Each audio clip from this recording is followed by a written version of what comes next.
Okay, so what makes you so abundant or so valued or worth so much that, or what you're doing that's so important that makes you very, very, very prosperous, and like you are untying or unbinding your family line, your curse breaker, generational curse breaker, right?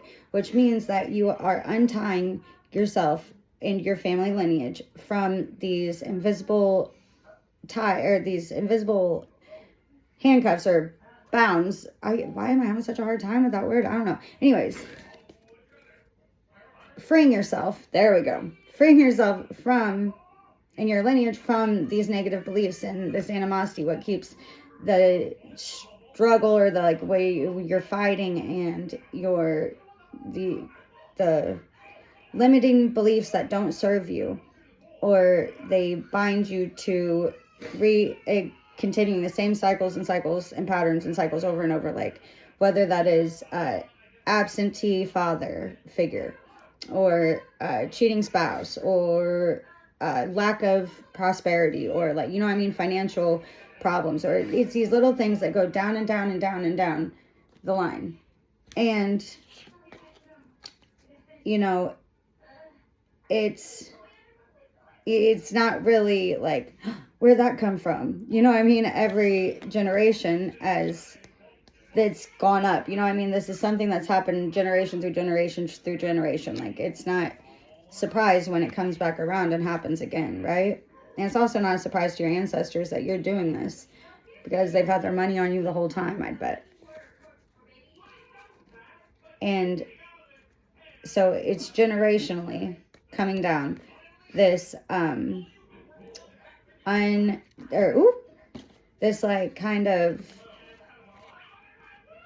unstable, unhealed, unwhole part of yourself, right? And this is an internal stance, and staying committed. And you know, it's like you're pretty much, or your family line has pretty much been in a marriage, or been consistently going to show up and continue to turn a blind eye and like ignore, cold shoulder to anything coming up that isn't for the most of the time. In most generations, it's for like, if it's not, you know, the man's way of, we support the man's the go-getter, the man, or just it is, if it's not acceptable, we only support what's rising up and what's acceptable in a man's eyes, or not in the man's eyes, but in our external environment. We have our do's and don'ts, what's acceptable, what's not, the beliefs. And that's what sets the beliefs inside of us in childhood that last lifetimes, and that make programs that will continue to play out and out and out and out, and turn the blind eye to anything that is not okay in that. Like, you know how they say, you know, oh, you know, we don't talk about that around dad or grandpa, or, you know what I mean? Or, you know, that we don't, there's certain things you don't bring up and you don't discuss because it makes them upset. Well, it's kind of like that. If it isn't a feel-good feeling or okay in the rules and stipulations or guidelines of what is okay to discuss in the family,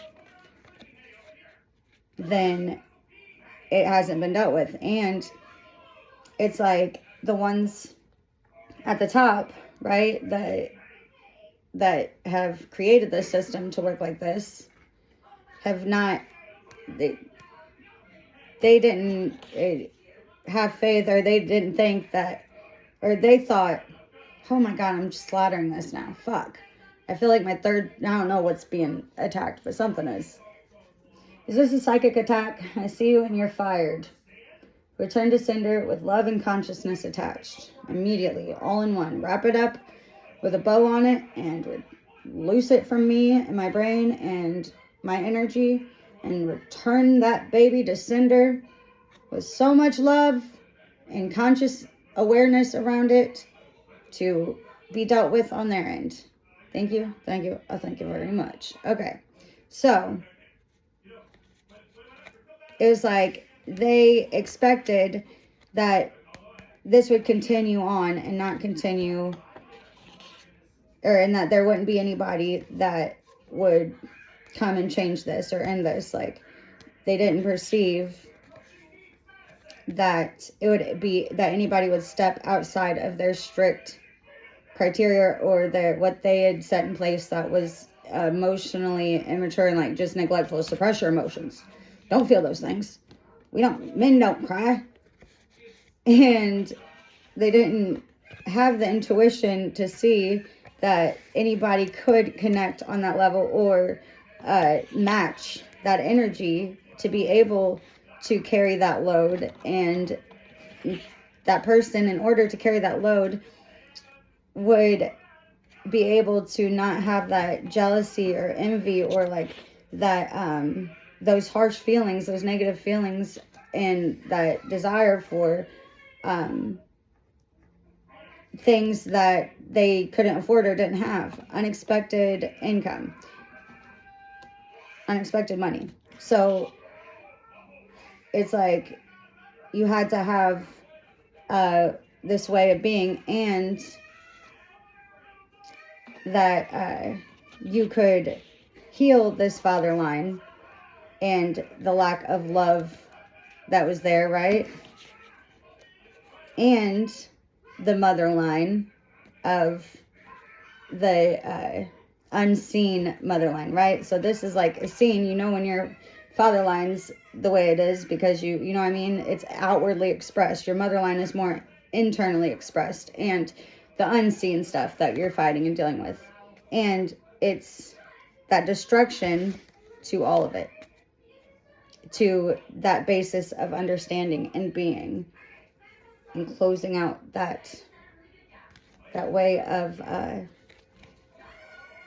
dealing with things or not dealing with things. And you come here to break those cycles, to bring awareness to those things that have gone generation after generation of not being dealt with or not having awareness around or not speaking on or addressing. And you're here to break those cycles and free your whole generations upward.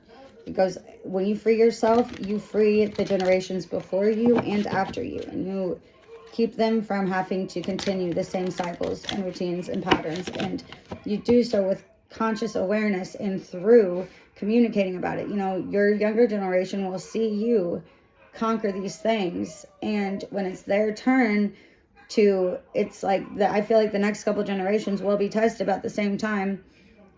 It's more than likely going to go with the way that they see you operate and handle that, because it's not so much monkey see, monkey do, or any parent that said, do as I say, not as I do. 9 times out of 10, they did what you did, not what you said, right? Well, you're doing what you do and doing what you say to do are aligned. And you are consciously choosing to not continue those cycles of the past, and choosing to love yourself, and choosing to meet everybody else's mistakes with love and compassion. And knowing that, if they knew better, they do better. And holding that compassion, because you can't have blame to them, because it was passed on to them and passed on to them. And if you really want blame or somebody to be mad at, you can, I guess, be mad at the people in charge of running the system, or that set it up to work in this manner where everything revolves around money, and how really, like, one thing that's big in my family is pretty much if you don't make money, or your job title, or there's no value outside of where you stand in society. And you don't even have to have that high of a job title or be doing that great, you know what I mean? Like, but shit, if you don't, then you're frowned upon or looked down upon as less than. And there's going to come a time where people are able to see your value on a different level, and while you do that, you're changing their values and what they value. Because there's something more important than status and money in life. And that is growth and healing, and finding that what's most important in life is your family and your loved ones and your younger generations. And also making this world, or your life, or your generations less, or have to experience less of the pain and the suffering and the bullshit that has been had enough of. You know what I mean? Enough's enough. Let's fully understand what it is that's going on here and address the whole and look at it in a way where it's not so like, oh, you don't need a PhD or to go to college for so many years to really understand these things. It's actually much more simple than we're made to believe. And I'm not saying that I know as much as a fucking doctor or anything like that. I know that they, the knowledge that they have, I would know what to do in the ER situation or to save somebody's life. And they do, and that's amazing. But at the same time, there's also ailments and symptoms and issues that we're only focusing on the symptoms and trying to fix those. And they'll even tell you that they're not in the job of curing or healing completely. Like, they just want to address your symptoms and, well, really not even address them, mask them, give you something that is kind of a Band-Aid on top of them. That's like my anxiety. And he told me, my doctor said I'd be on this medication for the rest of my life. I was 21 and it was a freaking strong anxiety medication that, I was like, you're trying to tranquilize me, aren't you, sir? Like, this is a very big milligram, and you're wanting me to take it 3 times a day, and yeah, no. And told me I could die if I stopped taking it. Literally, that's masking the problem. Never once did he say, maybe you should get some therapy. Have you thought about talking to somebody about these problems? Have you, No, it was a Band-Aid forever. At the young age of early 20s. What? No. Why is that the answer? And he was a great doctor, I'm sure. And like, I really have no complaints other than the fact that that's crazy to me. That's an option. What?